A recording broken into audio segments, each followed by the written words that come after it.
16世纪初，文艺复兴的发源地佛罗伦萨走在时代的前列，吸引了许多艺术家聚集在此地。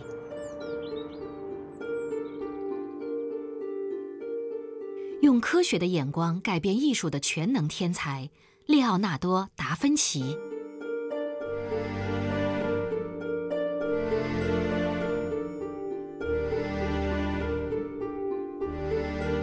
有神之手称号的米开朗基罗，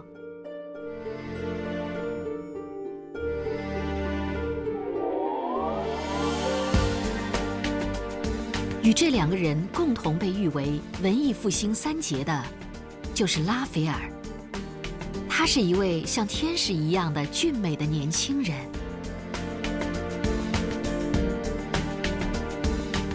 这是我们很熟悉的小天使。这也是拉斐尔画出来的，叫做西斯廷礼拜堂的圣母像。画出这幅画的拉斐尔，并不仅仅只是一位外表俊朗的年轻人，他钻研圣经，也研究过去的绘画，并且他始终坚持不懈地学习他身边的那些艺术家们的技艺。他就是这样一直努力，就算受到喜爱，他也会自我鞭策。他绘制出的作品充满慈爱，洗练又协调，被誉为攀上文艺复兴顶点之人。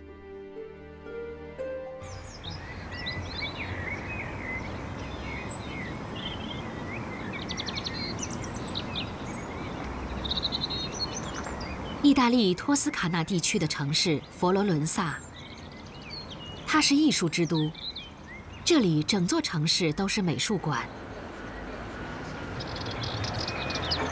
佛罗伦萨现在还留有中世纪风情，整座城市已经被列入世界遗产。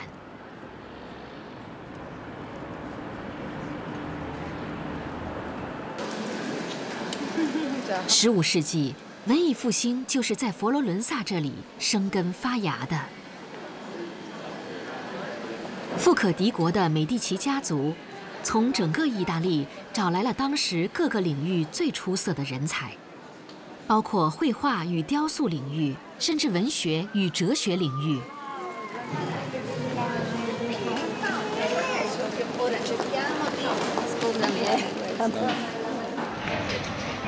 这是意大利名产杰拉特雪糕，其实它也是从佛罗伦萨这里逐渐开发出各式各样的口味。它的原料来自阿尔卑斯山的万年冰雪，在上面加上香料、水果还有蜂蜜，就成了杰拉特雪糕。好像从公元前的古罗马时代开始，它就受到贵族和富豪的喜爱。拉斐尔也是那个时代的人，他一定也从赞助者那里品尝过不同口味的杰拉特雪糕。拉斐尔出生于托斯卡纳的一座小城镇，他的父亲是一名画家，他母亲在他7岁时去世，而他父亲在他11岁时去世。幸亏他拥有画家的才华，并迅速成长，在17岁时就成为一名老板。这是仅17厘米的一件小作品，赞美圣母。这是他当徒弟时的画作，后来圣母成了拉斐尔最常选用的绘画主题。这是拉斐尔在他当时的师傅打的底稿上画出来的。在原本的底稿上，圣母玛利亚的手上拿着石榴。本来他也照画了，但后来他用圣经盖住了石榴。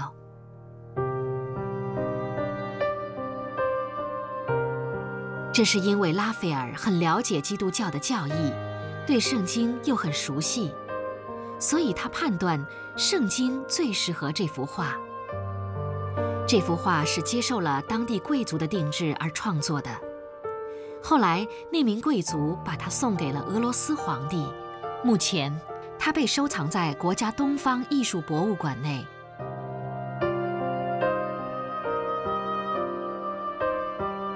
骑士之梦》，这幅画也只有17厘米，是拉斐尔当上老板之后画的作品。它是以古诗《西庇阿之梦》为题材进行创作的。西庇阿骑士正在睡觉，有2位女性出现在他的梦里。右边的是维纳斯，它象征着快乐；而左边的是密涅瓦，它象征着尊严。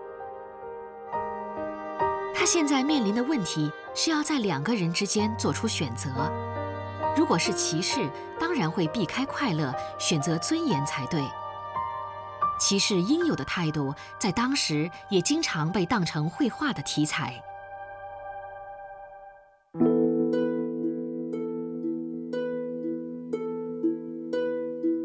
弗朗切斯科·马里亚·德拉·罗维雷的肖像，这是年轻贵族的肖像画。拉斐尔从小就出入宫殿，和贵族们有着很深的交情。他非常重视这样的交情，多亏他善于社交，才能确保他的工作不中断，并且拥有很多弟子。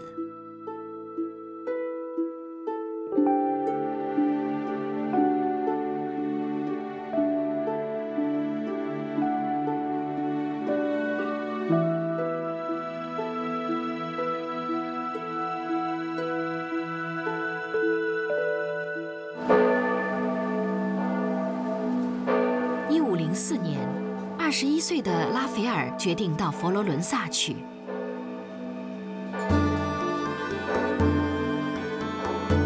当时的佛罗伦萨在艺术领域走在了时代的最前端。列奥纳多·达芬奇与米开朗基罗也都正好在这座城市里工作。他们已经拥有大师的称号，地位无可动摇。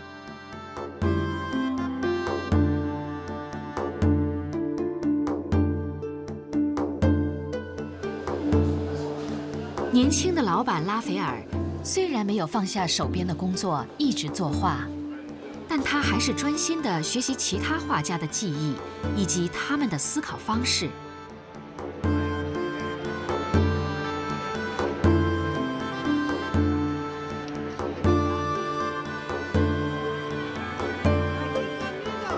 拉斐尔也经常到列奥纳多·达芬奇的工作室走动。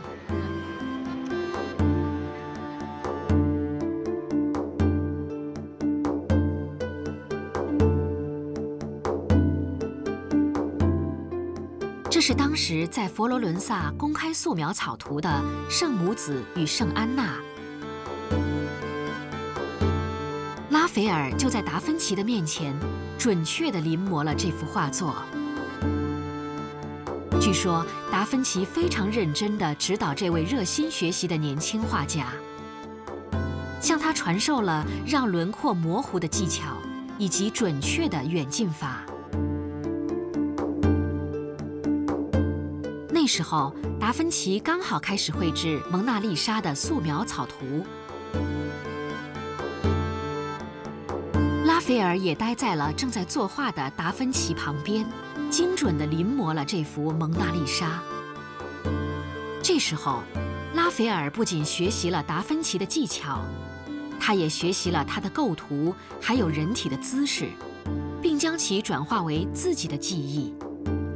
拉斐尔总是非常用心地研究达芬奇的素描草图，这一点也广为人知。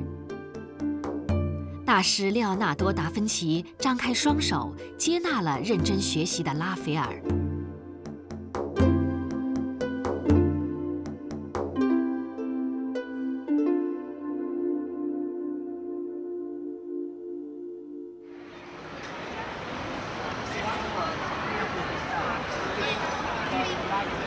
拉斐尔也在这座城市里见到了米开朗基罗。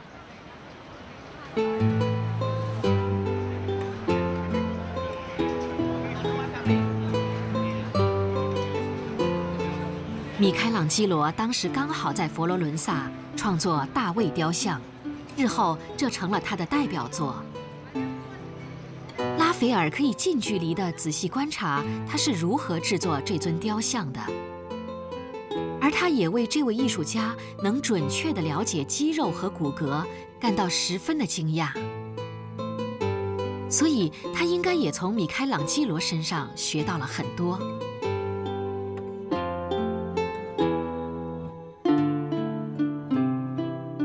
据说，当时米开朗基罗使用过的工作室，现在还保留在佛罗伦萨。拉斐尔在米开朗基罗的工作室参观、临摹，想学会他的技巧。可是，米开朗基罗却不太喜欢这位年轻的画家，因为他临摹的作品太像自己的画作了。这小子像个小偷。米开朗基罗对拉斐尔抱着嫌弃的态度。这是美第奇家族宽广的庭园。其实这里是美第奇家族的宫殿，佛罗伦萨的碧提宫。这里以美第奇家族的收藏为中心，作为美术馆与博物馆对公众开放。这里也收藏了拉斐尔来到佛罗伦萨之后创作的许多作品。拉斐尔在这里也和很多贵族成为朋友。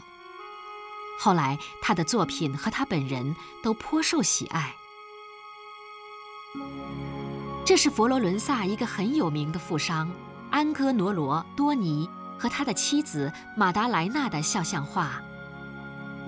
这两幅画的背景相连，本来就是当作一幅画创作的。明明是画马达莱纳的肖像，但拉斐尔却借用了达芬奇的构图。从身体的姿势到手的摆放，他都几乎与蒙娜丽莎一模一样。马达莱纳当时只有17岁，可是通过她奢华的衣着与许许多多珠宝，展现出了她作为富商妻子的派头。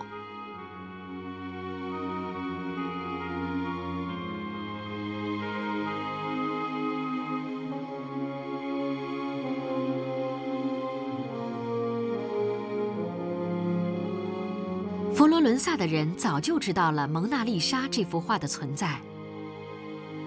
拉斐尔把富商的妻子画得跟蒙娜丽莎的构图一样，富商很喜欢这个创意。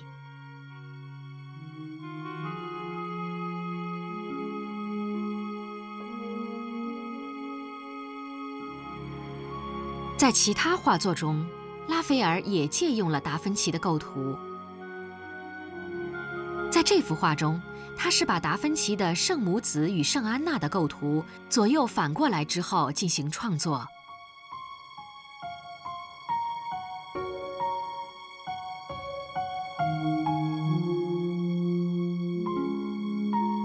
自从与佛罗伦萨的艺术家们相遇之后，拉斐尔就可以不使用传统的构图，而是用自由的构图去描绘人物。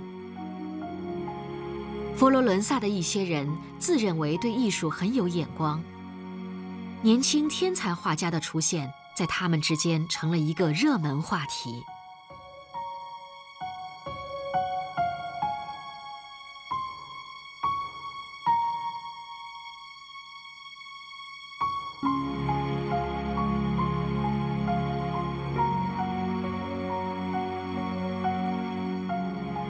据说列奥纳多·达芬奇对从自己的画作中学习技艺的年轻才子拉斐尔给予了很高的评价，把他当作自己的孩子一样疼爱。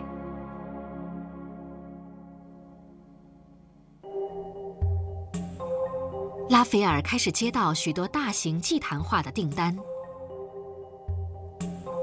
这是将近3米高的巴格达圣母。圣母玛利亚与耶稣坐在宝座上，此外有4位圣人站在宝座旁边。可是这幅画并没有完成，被留在了佛罗伦萨。它只有底稿。后来在17世纪末，另外一位画家完成了这幅画。因为在完成这幅画之前，拉斐尔获得了一个很好的机会，那就是来自罗马的聘用。当时就是教皇本人请拉斐尔去罗马的，虽然画作尚未完成，但拉斐尔还是兴高采烈地启程到罗马去觐见教皇。拉斐尔也被人称为圣母画家。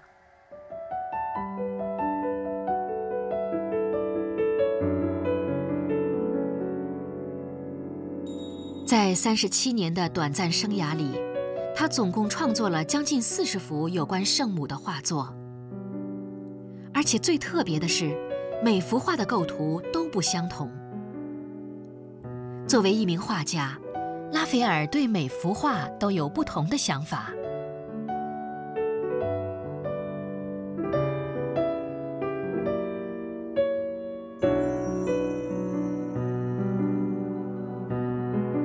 这是他来佛罗伦萨之前所画的安息地圣母。拉斐尔忠实于教会的教义，所以他所描绘的圣母玛利亚总是穿着红衣服，披着蓝外套。据说蓝色代表天空与包容，它可以说是最能代表圣母玛利亚的颜色。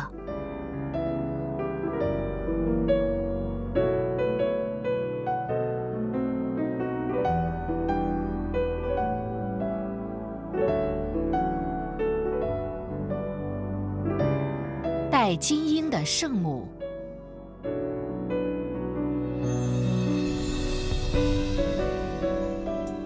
耶稣和约翰待在圣母的溪边，看起来在玩耍。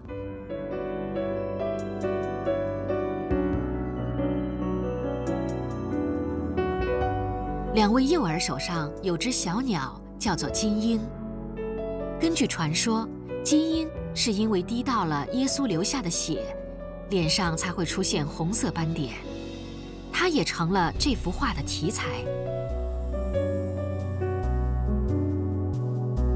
因为是从罗马把这幅画送到了弗利尼奥，所以它被称为弗利尼奥圣母像。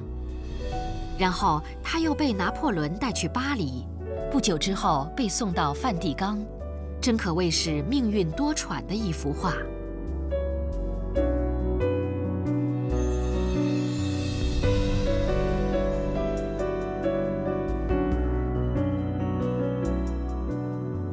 这幅祭坛画叫做《圣母玛利亚与鱼》。最左边，手上拿着鱼的年轻人托比亚斯，在大天使拉斐尔的陪伴下，在圣母玛利亚面前报告。这个故事来自犹太民族的古老传说，这也是拉斐尔很熟悉的内容。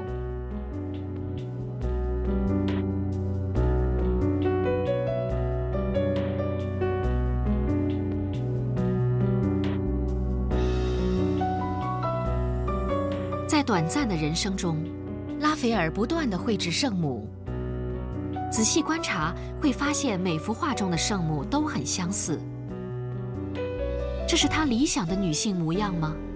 还是说，他其实画下了在他幼年时去世的母亲的面容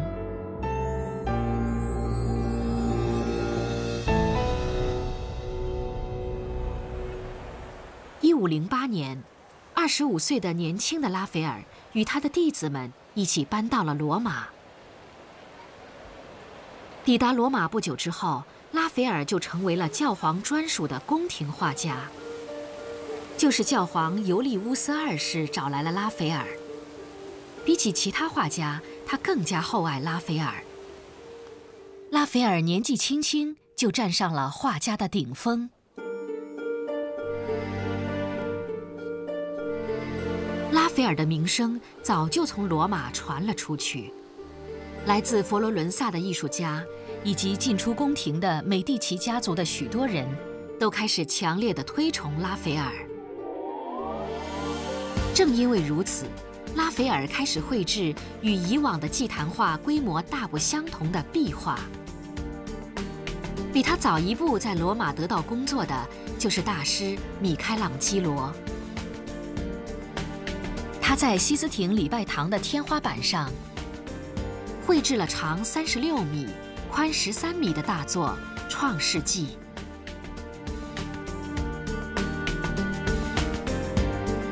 虽然刚开始绘制时，礼拜堂的大门一直紧闭，不对公众开放，可是当他绘制到一半的时候，礼拜堂还是对公众开放了。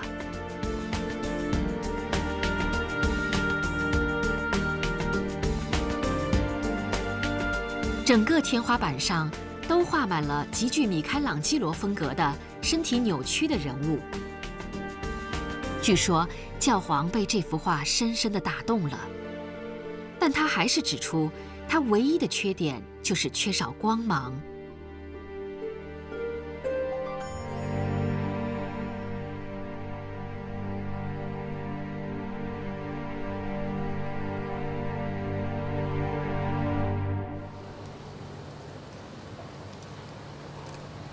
拉斐尔受托绘制教皇尤利乌斯2世房间的墙壁。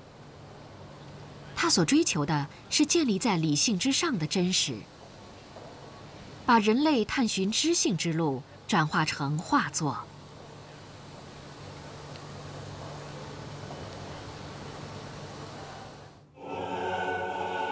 他首先画出的是这幅壁画《教会的胜利》。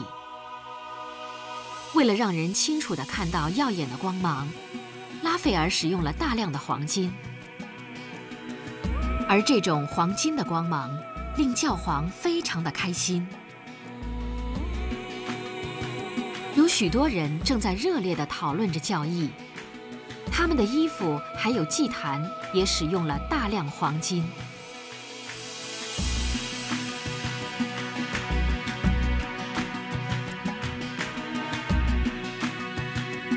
画面上方站着一些圣人，耶稣、玛利亚和约翰在中间，观看着地上的讨论。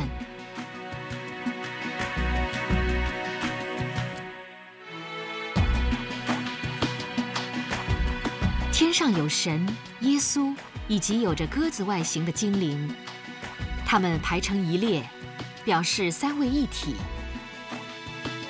而在他们下面，坐在祭坛左边的是年轻时的尤利乌斯2世。拉斐尔的特长就是，他可以画出让定制画作的人满意的作品。他只用这一件作品，就得到了教皇深深的信赖。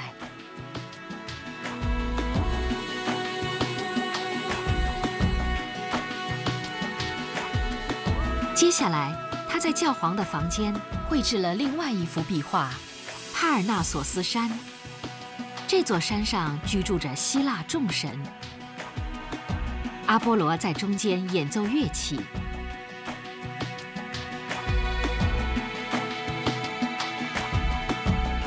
待在他周围的是古希腊以及古罗马的一些诗人与女神。据说这里出现的乐器是根据从古罗马的某个遗迹中发掘出来的雕塑而画的。在左下角的是古希腊女诗人萨福。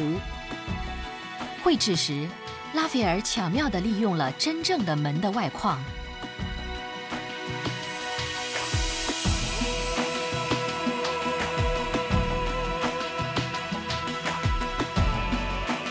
在教会里画出异教的众神的模样，这是很大胆的。当时正处于复兴古罗马与古希腊文化的时代潮流中，再加上当时的教皇了解文艺复兴，并且想要让人见识到天主教教会的宽容，才有了这幅画。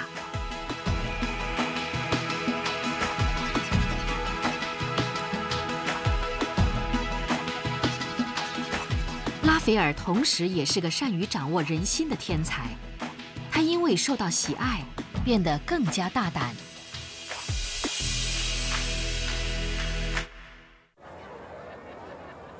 年轻的天才画家拉斐尔，在罗马这里的名声也越来越响亮。他天生个性沉稳，举止优雅，彬彬有礼，不仅吸引了贵族，还吸引了教会的高层人士。后来有一幅画描绘了当时文艺复兴三杰在罗马时的情景。画面中间的是拉斐尔，在许多弟子的包围下，他在公众面前绘制圣母子画像。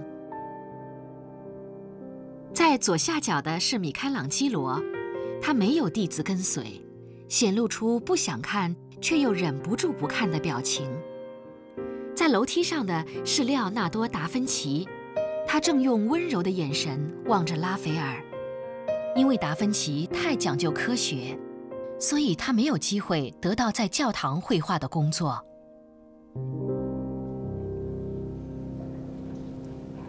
接下来，拉斐尔又受托在教皇的房间绘制壁画。教皇要求他创作出更能展现素养的壁画。拉斐尔不断地和教皇以及他的亲信们进行讨论，最后，他那具有文艺复兴风格的大胆创意获得了批准。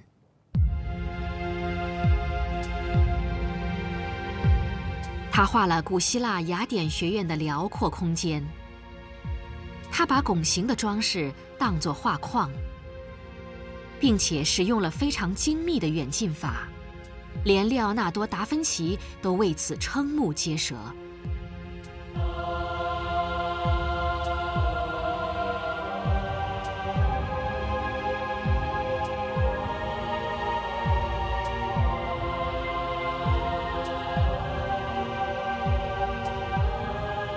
现在看到的是一些哲学家，服装的用色还有姿势都是取自米开朗基罗的技法，而且他还把同时代的艺术家当作模特。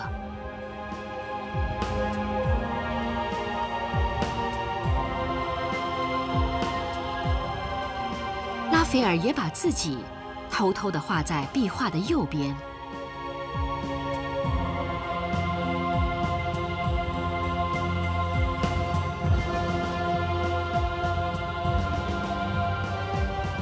在正中央的是柏拉图与亚里士多德。身披红布的柏拉图的模特是列奥纳多·达芬奇。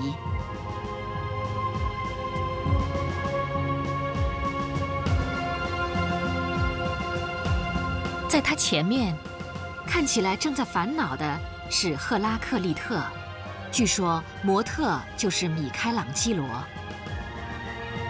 本来在底稿中，楼梯上面其实没有画任何人，但是后来拉斐尔把那些不认同自己的同一时代的大师也画进了自己的作品里。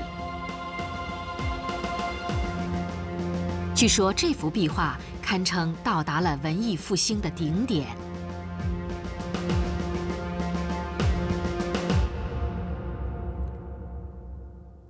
后来，教皇尤利乌斯2世又委托拉斐尔绘制更多的壁画。不仅如此，教皇还让他担任圣彼得大教堂的建筑总监，而圣彼得大教堂是梵蒂冈的象征之一。教皇甚至还命令他去调查、保护并研究那些一直以来都在被拆毁的古罗马遗迹。拉斐尔把大多数画作都留给了他的弟子。他开始整天埋首于调查古罗马遗迹。那个时候，许多古代遗迹都只是被当成放牧的场地加以利用，并没有得到很好的保护。拉斐尔一边避开放牧中的牛，一边决定应该保护哪些建筑物，并对雕塑进行研究。一旦发现保存良好的雕塑，拉斐尔就会请教皇或者贵族们拿到宫殿去。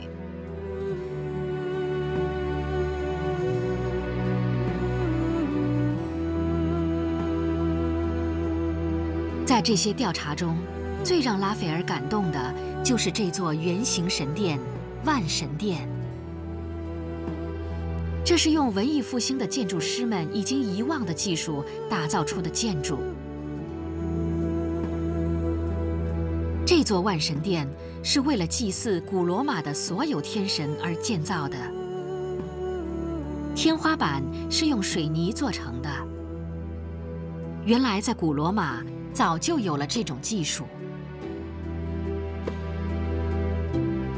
后来，万神殿由天主教教会接手使用，把它当作有功之人的灵庙。拉斐尔当时也是尽了全力保住了万神殿。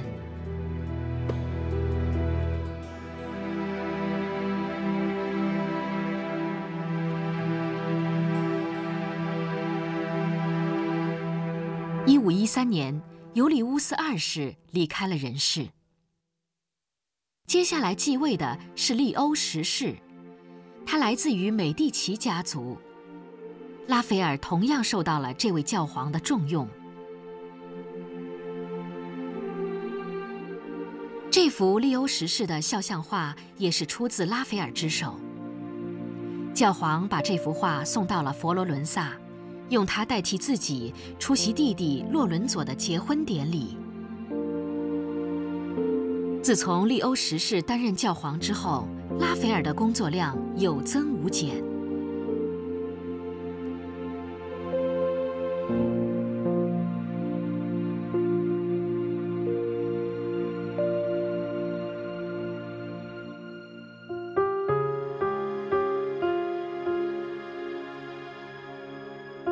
因为教皇利欧10世是美第奇家族的人，所以佛罗伦萨也留下了拉斐尔在这个时期创作的许多画作。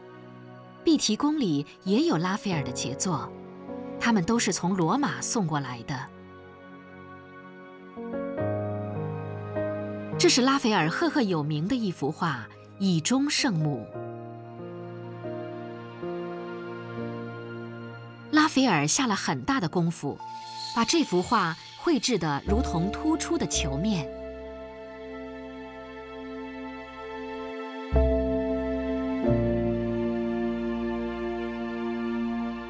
他将圣母以及耶稣的手脚画得非常浑圆，让人感觉他们仿佛要冲出画面。清晰鲜明的色彩也让人印象深刻。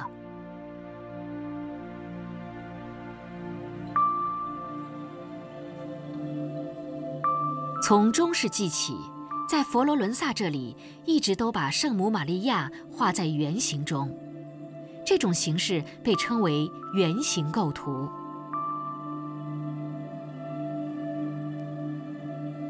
拉斐尔经常在传统的形式中挑战新的绘画手法，并尝试进行新的诠释。正因为如此，他走在了文艺复兴浪潮的最前端。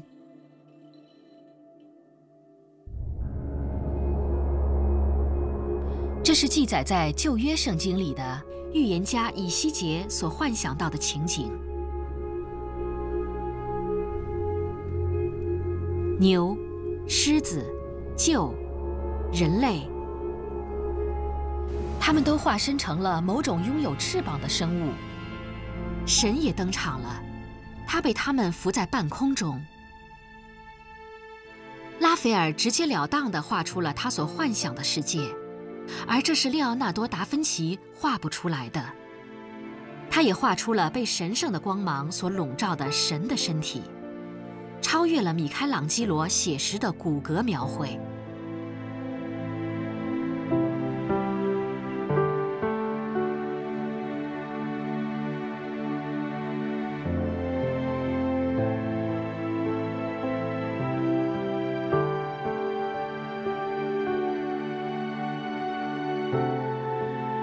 将中世纪传承下来的传统与新的技法、新的表现融合在一起，这就是拉斐尔和这两位大师最大的不同之处。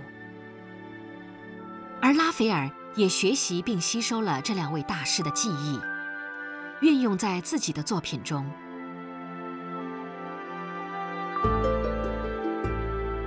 拉斐尔已经拥有了一切，但他却不知道自己已经没有时间了。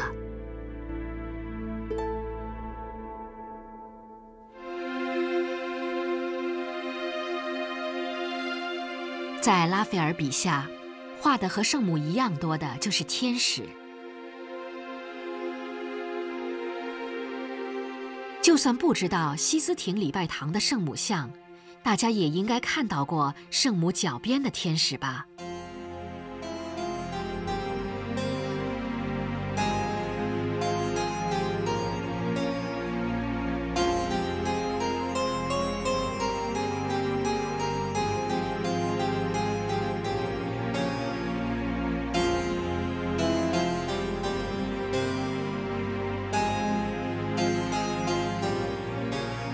可是，出现在这幅画中的天使，不是仅仅只沉浸在幻想中，在天空中，在云朵中，拉斐尔在其他人看不到的地方，也画了象征着爱的天使。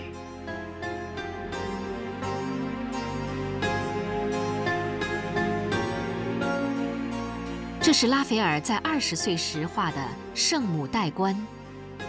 在圣母背后有一些天使正在飞舞，它们翅膀的形状很奇怪。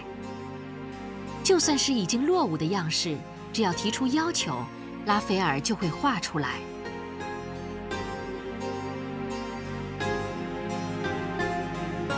天使们守护着圣母子和圣约翰。这幅画是为了结婚纪念日而创作的。他把天使们画得像是来献上祝福的城里的居民。这是在文艺复兴时期最常见的天使的模样。出现在这幅画中的天使的底稿，在拉斐尔的工作室里常常被轮流使用。虽然老板不在，但是老板所画的天使却依旧忙碌着。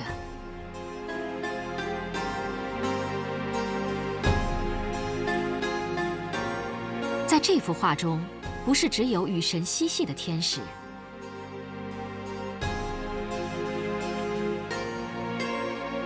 在天空中，果然还有着数不清的天使，洋溢着满满的爱。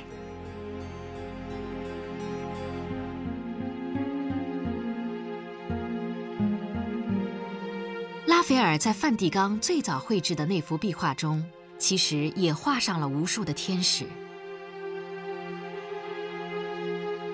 看起来像云的就是天使，也就是说，这幅画也充满了爱。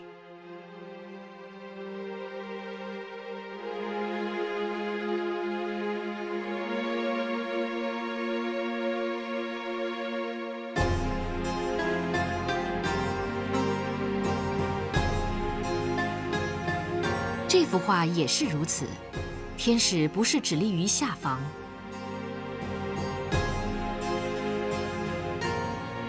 天空中也挤满了天使，就像要把圣母包围住一样。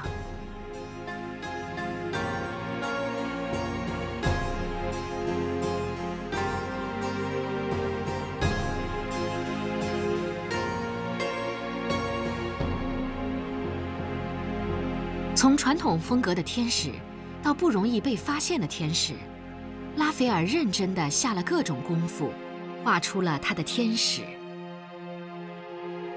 而他不仅仅在天使上下功夫，在过去的技巧上、同时代的技巧上，甚至在超越了技巧的表现力上，拉斐尔都下了功夫。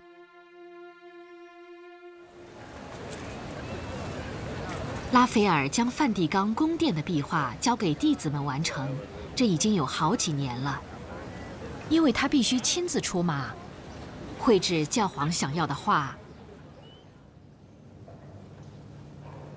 然而，在百忙之中，拉斐尔还是参与了壁画的绘制。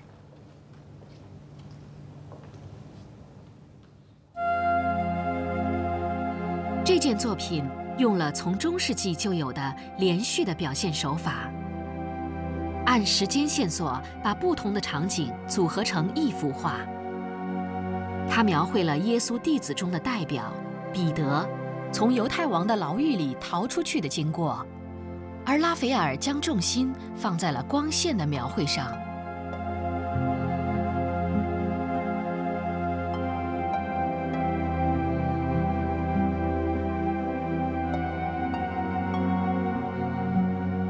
发出光芒的天使出现在了彼得的牢房里，站着的卫兵们都睡着了，牢房里面就只有天使发出的耀眼光芒。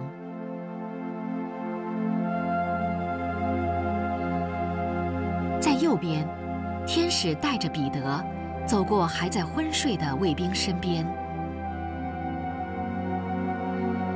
彼得的脸上浮现出疑惑之情，因为眼前的一切太神奇了。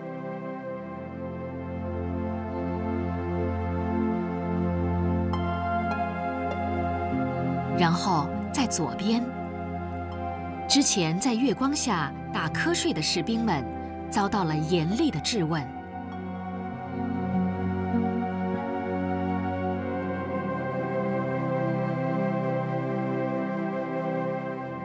有效地运用光线，也是拉斐尔独特的表现手法之一。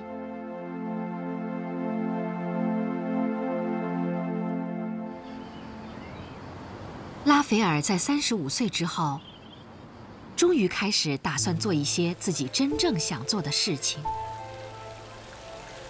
可是命运却对他非常的无情。拉斐尔得了热病。1520年4月6日，拉斐尔在自己37岁生日当天与世长辞。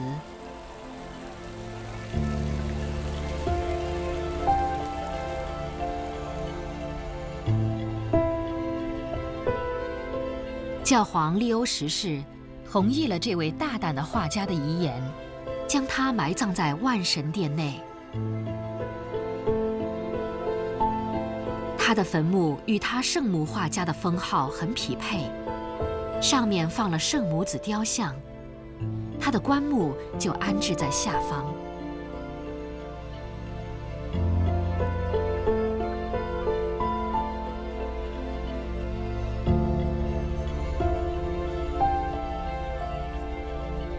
拉斐尔受尽了热病之苦，在他的枕头边放着他即将完成的画作《耶稣的复活》。这幅画有将近4米高。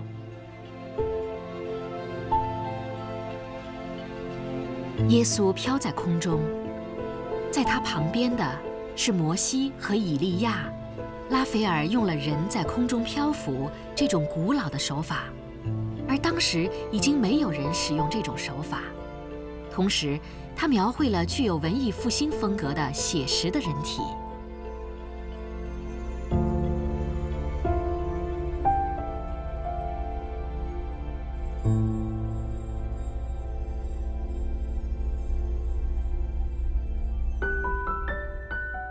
耶稣在人们面前表现出自己是神，让使徒们惊讶不已。拉斐尔将年轻时从列奥纳多·达芬奇那里学来的技巧运用在这样的动作上。